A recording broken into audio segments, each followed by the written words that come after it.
Let's take a look at this phase-in and phase-out business.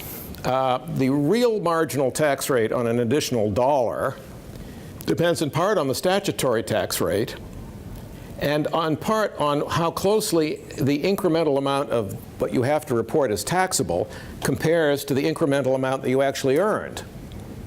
If they're not the same, then we have mismeasured your added dollar, and so the tax rate applied to it is in reality something different from what the statutory rate is. The effective rate is different. If the tax system hits the same income more than once, or if the tax overstates actual income, the effective marginal rate may be different than the statutory rate. Suppose the statutory marginal tax rate is 25%. But each extra dollar of income that you earn is counted as $1.50. Then the true marginal tax rate is 37.5.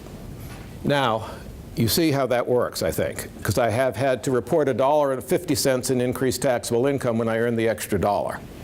And so the 25% tax rate is kicked up by 1.5 times to 37.5. Kind of nutty, right? Would we ever do that? Well, I'll get to that in just a second.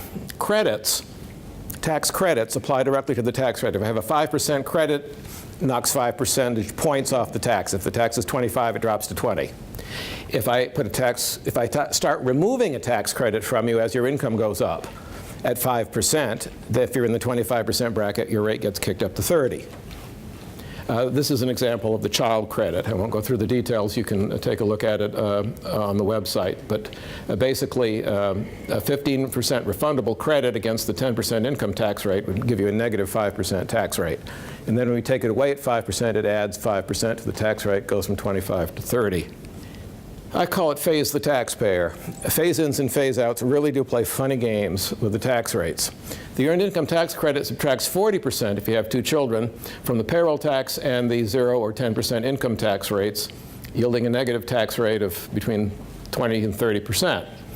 Phasing out the EITC as you get more income over time at a 21% rate on top of the 15% income tax rate that you would be in that income range and the 7.65% personal side of the payroll tax gives you a combined tax rate of 43.71%.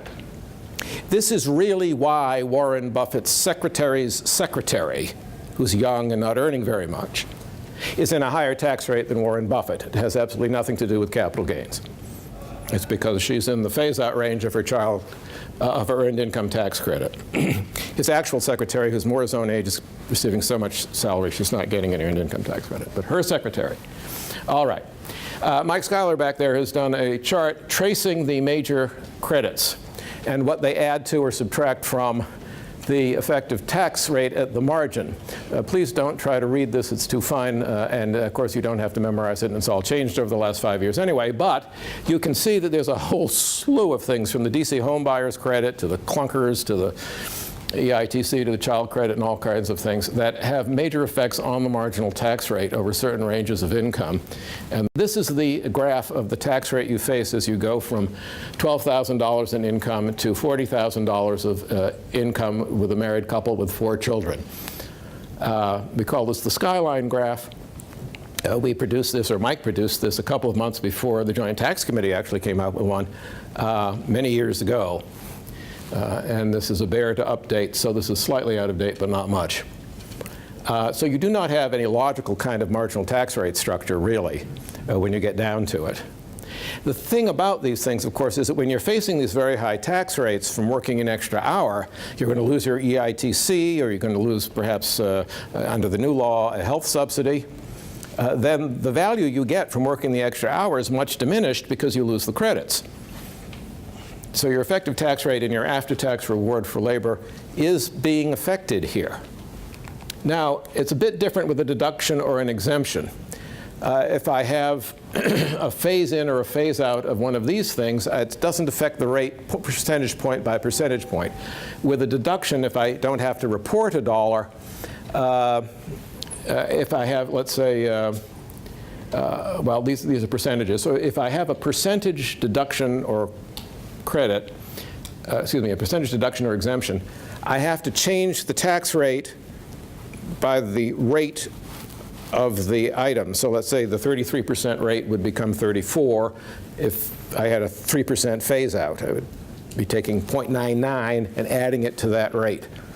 Now here we have the PEPS, the personal exemption phase out, $3,450 over an income range of $125,000. That's how fast you take out the personal exemption if you are over the threshold for that. The 125, by the way, isn't indexed, so as the exemption goes up with inflation, the rate at which we take it back over that same income range has to go up. So anyway, we're taking it back at about a 3.16% rate. So the 33% tax rate is increased by about 3.16% of itself, and 3% of 33% is basically 1.043 percentage points. And that's per exemption. So if you have a family of 4, the rate gets bumped up to about 37.2%. And the P's is phased out, the itemized deductions at 3%, which boosts the 33% tax rate to 33.99. That's another oddity. Well, this is the real phase of the taxpayer. It's hard to read here, but when you are getting Social Security, if you go over 25,000 single or 32,000 for a married couple, you have to begin reporting 50 cents of Social Security benefits for every additional dollar that you earn or get in interest or dividends. So your taxable income goes up by $1.50 for every extra dollar that you get. That was the original question I asked you a few slides ago. Would be silly enough to do that? Yes, we do it to Grandma and Grandpa. And they find that if you're in the 15% bracket, it doesn't apply to you. You're not over the threshold.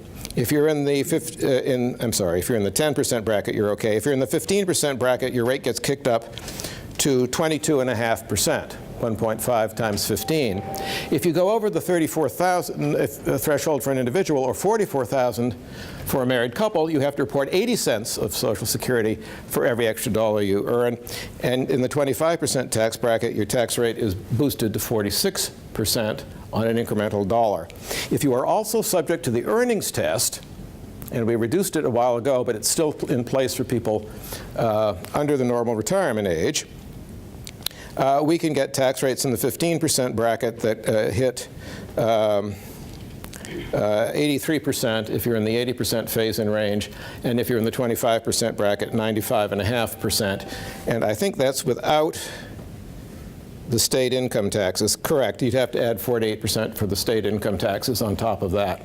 When you're facing a tax rate of 100%, the government is basically telling you, we don't care what your talent or experience is, we don't want you working.